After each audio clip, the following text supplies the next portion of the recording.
예, 안녕하세요. 세종시 전동면 노장에 있는 관음산 자비정사 서일봉입니다.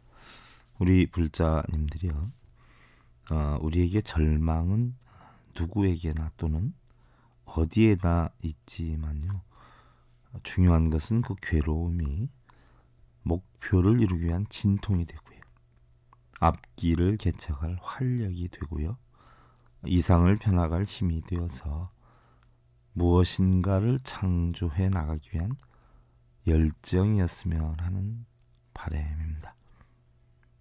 목표를 위해서는요, 시련과 좌절의 과정을 거쳐야 하지 않겠나 하는 마음인데요. 부처님의 진료로 행복을 심어주는 청주 BBS 불교방송 제553회차 서일봉의 반야샘 시간을 통해서 여러분들께 인사를 드립니다. 오늘은 초발심자경문 6번째 시간인데요. 지난 시간에 이제 불살생의 기율에 대해 살펴봤고요. 개미 대신이 개미를 수십만 마리를 살려주고 장원급제에서 금의 환양했다는 말씀까지 드렸는데요. 그래서 그분을 개미 대신이라고 했다라는 이야기인데요. 마음을 악하게 먹으면요, 자꾸 화가 나죠. 그래서 살인자의 마음은 어질지 아니해서 보기만 해도 서로 화를 내고 싸움을 하고요, 부정적인 이야기를 하고 해치려 하는데, 방생자의 마음은 항상 포근하고 자비롭고 사랑스럽기 때문에 서로 웃고 화합하고 기쁘게 살게 되는 것이니 우리 모두 불살생계를 수지해서 실천해야 한다는 이야기인데요. 여러분들 뭐 언젠가 나오대요. 음식을 먹어도 육류를 좋아하는 분들은 어떻게 돼요? 조금 성격이 와일드하고, 채식을 좋아하는 사람들은 뭐 성격이 좀 온순하다. 육류 동물들이, 포식 동물들이 좀 날카롭지 않아요.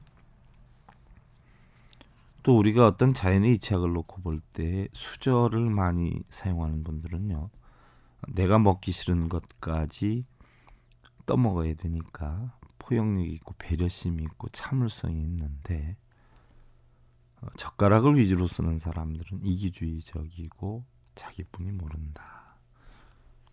근데 요즘에 이제 포크들을 많이 쓰는데요, 포크를 많이 쓰게 되면요, 포크를 쓰면 자기가 필요한 대로 찍고 자르고 또 나이프로 쓰지 않아요. 근데 전 세계적으로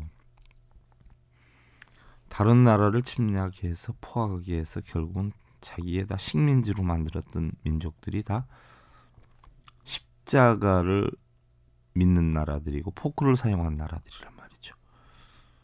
그래서 서양에서는 지금도요, 여러분들, 부모가 마음에 안 들어도, 부모가 야단쳐도 고소를 하잖아요. 형제간에 다퉈도 고소를 한단 말이죠.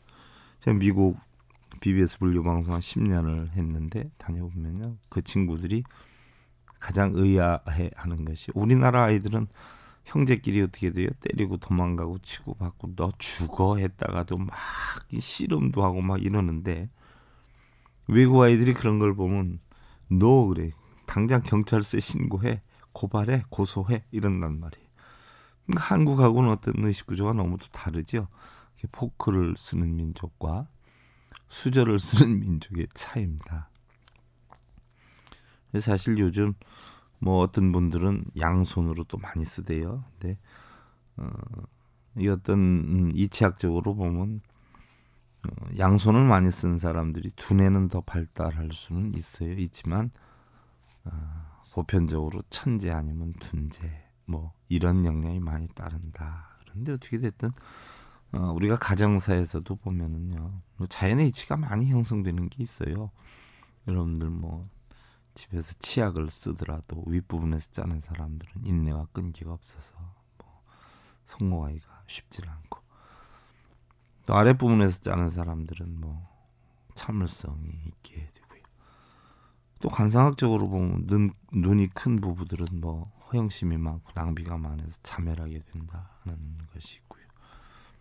또 눈이 뭐 여자는 작은데 남편이 크면 남자가 바람을 많이 핀다. 관상학적으로 그러더라고요. 그리고 또 뭐 여자가 눈이 크면은 아무래도 눈이 크면 작은 사람보다 보는 게 많잖아요. 그러니까 사치 허영이 많다. 뭐 눈 작은 사람끼리 살면 뭐 잘 산다. 이 어떤 관상학적 이치학으로 봐도요. 성격이 둥글둥글한 사람들은 융통성이 많은 사람들은 얼굴 생김새도 둥글둥글한데요. 따지기를 잘하는 사람은요 쉽게 넘어가질 않아요. 그래서 사각형으로 생기잖아요. 관골이 발달하고 골격이 발달하고 얼굴이 사각형 모습으로 되고, 또 파기 좋아하는 분들은 어떻게 돼요?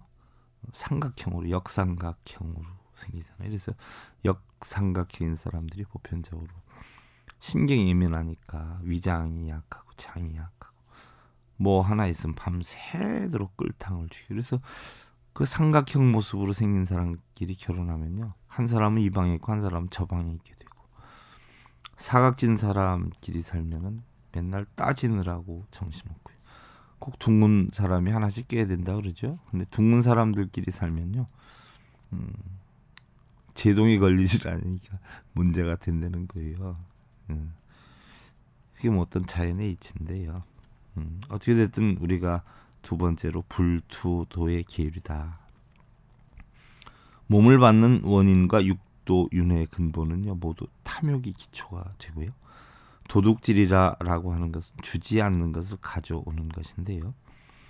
또한 뭐 절에 있는 비품이나 음식, 스님들이 쓰는 물건, 상주물을 도둑질하는 것은 죄 가운데서도 가장 큰 죄가 된다라고 하는데, 원래 불투도에게는 남의 물건을 훔치거나 훔치게 하거나 또한 다른 사람이 훔치는 것을 보면 못하게 하고 주지 않는 것을 갖지 않되 대승적인 근본 뜻은 보시를 행하는 데 있는 것이다. 어떤 분들 자비를 행하세요. 자비를 행하세요. 도둑이 담을 넘어가는데 스님한테 자비를 행하라고 하는 건 자기 신고하지 말고 잡지 말라는 얘기 아니에요. 어떤 분이 절에 와서 술병을 들고 와서 동료들끼리 앉아서 술을 먹어요. 그래서 못하게 하니까 스님이 자비롭지 못하게 그 술 한잔 하는데 그것도 못하게 하느냐 그러면서 욕을 한단 말이죠. 과연 자비의 관점이 어디서부터 어디까지가 자비냐는 이야기죠. 우리 불교에서 자비는요 제약막작 중선봉행, 바로 나쁜 짓은 하지 않고 좋은 일은 받들어 행하는 것에 따르는 그것이 바로 우리 불교의 근본 계율이다 이렇게 보는데요. 바르지 않은 것을 하면 바르게 고쳐줘야 돼요. 목숨이 끊어져서 도둑놈을 보면 목숨이 끊어져도 잡아서 경찰서 갖다 주든가 아니면 다시 그런 일을 못하는 게 하는 게 자비지, 담 넘어가는 거 뻔히 보면서 있는 게 자비가 아니에요. 누가 도둑질을 하는데 자비롭게 한다고 지켜보고 있거나 하면 공범이죠. 공범. 성실하게 노력해서 얻어지는 자신의 분을 지켜서 만족함을 느끼고 알뜰하고 근면한 마음으로 생활하고, 또 우리가 살면서 물건들을 가지거나 소유하는 것도 지극히 짧은 시간에 지나지 않는다는 것을 알아서 부질없는 탐욕을 없애야 할 것이다 하는 얘기. 삼위유리에 보면은요 귀중한 금과 은으로부터 판을 한 개 풀 한 포기까지라도 주지 않은 것을 갖지는 못한다. 상주물이나 시주물이나, 상주물은 절 물건이죠. 부처님 물건이에요. 시주물은 시주하는 걸 이야기하는 거고요. 대중의 것이나 관청의 것이나 개인의 것이나 어느 것이든 물건을 빼앗거나 훔치거나 속여서 가지거나 세금을 안 내거나 여행을 할 때에 차비를 안 내는 것도 모두 훔치는 행위이다. 절에 와서 떡 한 봉지씩 가져가세요 챙겨주면 두 봉지씩 넣는 사람 도둑놈이고요. 자기 신발 안 신고 신발 신기가 편하다 해서 다른 사람 신발 신고서 화장실 갔다 온 사람도 도둑놈이에요. 분명히 알아야 돼요. 도둑질 하려고 했는데 한 개만 가져가세요 하고 야단치면은 삐져서 안 오고 결국은 자기 도둑놈 되게 하는데 방해하느냐는 얘기인데 뭘 제대로 알고들 살아야지. 어떤 분들은 뭐 몇 봉지씩 챙겨요. 그래놓고 아예 다른 사람도 생각하셔야지요. 그럼 절에서 먹는 거 가지고 째째하긴요. 자기가 째째한 거지 절에서 째째한 거예요. 먹는 거 가지고. 그런 분들은 집에 앉아서 한 말 정도 시켜놓고 교도소 다니다 보니까 한 말에 크게 하면 38등분, 좀 작게 하면 48등분 나오니까 뭐 서너 봉지 쌀 생각하지 말고 집에 앉아서 딱 한 말 해가지고 48봉지씩 싸고 있으면 돼요. 뭐하러 절에들 와. 몸을 받는 원인과 육도윤회의 근본은 모두 탐욕이 기초가 되고 도둑질이란 주지 않는 것을 가져오는 것이다. 옛날 교본바제는 태어났을 때 발이 소의 발굽을 닮았고 음식을 먹으면 소처럼 되새김질을 했는데 그는 전생에 조밭을 지나가다 혹심이 나서 조 한 목을 부벼 먹고 한 목을 땅에 떨어뜨린 인연으로 과보를 받은 것이라 라고 기록이 되어 있어요. 조 한 목을 뭐 비벼서 먹었는데 그렇게 됐다는 거예요. 소 발굽을 닮았어요, 발이. 또 음식을 먹으면 소처럼 되새김질하는 거예요. 또 당나라 계원 중에 모래처가 아들을 낳았는데 머리는 돼지 머리고 코는 코끼리 코를 닮았고 양볼은 물고기와 같고 다리는 당나귀와 같고 얼굴에 세 줄의 글자가 새겨 있었는데 전생에 계원사에 돈 3,000냥과 배 한 피를 갚지 못하였노라라는 내용이다라고 적혀 있다고 그래요. 얼굴에 적혀 있대요. 그러니까 계원사에 3,000냥 시주한다라고 해놓고서는 안 한 거예요. 배 한 피를 시주한다라고 해서 안 한 거야. 우리 불자님들 오늘부터 가슴에 손 얹고 가만히 계산해봐. 어느 절에 어느 스님한테 아이고 스님 제가 뭐 이거 시주할게요. 약속하고 안 하신 거 있는가 잘 체크해 보셔봐. 나중에 또 자식을 낳았던 자기가 뭐 태어났는데 또 얼굴에 뭐를 이렇게 갚지 않았노라 써져 나오면 안 되잖아. 그잖아요. 한번 잘 살펴봐. 그리고 맨날 저 스님들한테 거짓말 살금살금 스님 저 다음에 꼭 갈게요. 언제 갈게요. 뭐 그래놓고 약속 어긴 사람들도 다 이거 뭐 빚지는 거예요. 빚지는 거. 여러분들 자신들한테도 누가 거짓말하면 속상하죠. 두세 번만 하면 열받잖아. 제 말 한 개도 믿지 마 그러지 않아요? 절에서 스님들한테 거짓말하고 불보살님께 맨날 사홍성을 하면서 중생을 다 건지고 번뇌를 다 끊고 법문을 다 배우고 불도를 이루겠다고 맨날 하잖아. 사홍성. 그러면서도 여러분들 하느냐고. 그러니까 맨날 거짓말만 하는 거예요. 무슨 중생을 다 건져. 무슨 중생을. 번뇌를 언제 끊었어. 번뇌 때문에 맨날 끌탕 죽이잖아요. 법문 좀 하자고 법문 좀 배우라 그러면 하나도 안 하잖아. 새끼 뭐 교통사고 방지나 합격기도 하자 그러면 하던 일도 멈추고 다오두구만. 무슨 불도를 다 이루어요. 미신만 하지. 그러니까 전부 거짓말만 하고 다니는 게요. 그래서 바로 당나귀와 같고 얼굴에 세 줄의 글자가 새겨 있었는데 전생에 계원사에 돈 3,000냥과 배 한 피를 갚지 못하였노라 하는 내용이라 해서 자가는 이 소리를 듣고 그 아이에게 모체라는 이름을 지어주고는 후일 계원사의 땅을 쓸게 하였다. 빚을 갚게 했다는 이야기예요.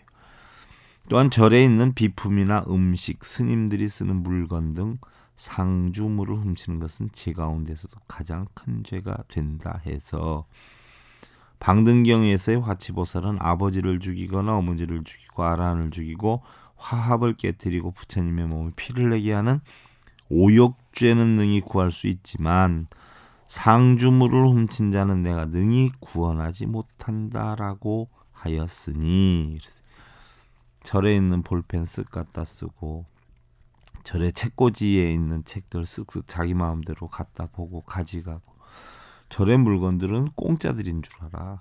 공짜. 그래서 절에 있는 건 다 공짜로 그냥 보시를 베풀어 가지고 사람들한테 주는 줄 알아요. 스님들도 다 돈 걷어서 만드는겨. 응? 자기네들은 갖다 주는 거 싫어하면서 왜 그렇게 가지고 가는지 모르겠어. 응? 그거 다 뭐예요? 절도요, 절도. 그게 다 뭐예요? 도둑질이다 하는 얘기. 우리는 혹여 절에 있는 물건이나 비품, 음식 등을 허락 없이 자신의 생각대로 사용한다거나 불사나 시주를 약속하고 약속을 이행하지 못하는 분들은 뭐예요? 전부 상주물을 훔친 것 같은 과보를 받게 될까봐 염려스럽다는 얘기. 사실은 절에서는 공양간이 제일 큰 문제가 되지. 어디든지 뭐 여러분들 여자분들은 미장원이나 찜질방 같은 데서 말이 전파가 많이 된다 그러는데 절에서는 공양간이 제일 문제가 돼요. 그것도 뭐 절에 있는 음식, 또 공양간에서 소인 보는 분들이 어떻게 돼요? 자기하고 친한 사람이 오면 2배 3배로 주고요. 자기하고 친하지 않거나 자기한테 못 본 사람이 오면은 반절도 안 주고 그래. 진짜 자기가 반가워하고 자기한테 따뜻하게 해주는 사람 오면 냉동고에 넣어놨던 그동안에 딱 한두 말도 퍼주더라고. 이것도 다 도둑질이에요. 사실 문제가 보통 큰 문제가 아니에요. 공양간에 일어나는 문제. 하여간 뭐든 만법이 다 일여평등한 거예요. 다른 사람의 눈은 속일 수 있고 하늘은 속일 수 있을지는 몰라도 자기 양심은 못 속이는 거니까 자기 양심의 부처님의 가르침에 벗어나면 안 된다는 이야기죠. 우리 불자님들요. 시간은 저축할 수도 없지만요. 또 잃어버린다고 해서 되찾을 수도 없어요. 남에게 빌릴 수도 없다는 그런 입장이기도 하고요. 또한 인생이라고 하는 은행에 앞으로 얼마만큼의 시간이 남아있는지 그것도 알 수도 없다는 생각이에요. 우리는 2번 다시 오지 않는 그런 길을 가고 있다라는 이야기죠. 오늘 하루하루에 최선을 다하고요. 여러분들 지금 주변에 있는 인연들이 언제 인연을 다하게 될지 모르지요. 다음으로 미루지 말고 꼭 전해야 할 말들, 사랑한다, 고맙다라는 감사하다는 말들 매일매일 할 수 있는 시간들 가지시고요. 그동안 관음산 자비정사 서길봉이었습니다. 감사드립니다. 여러분들 승불하십시오.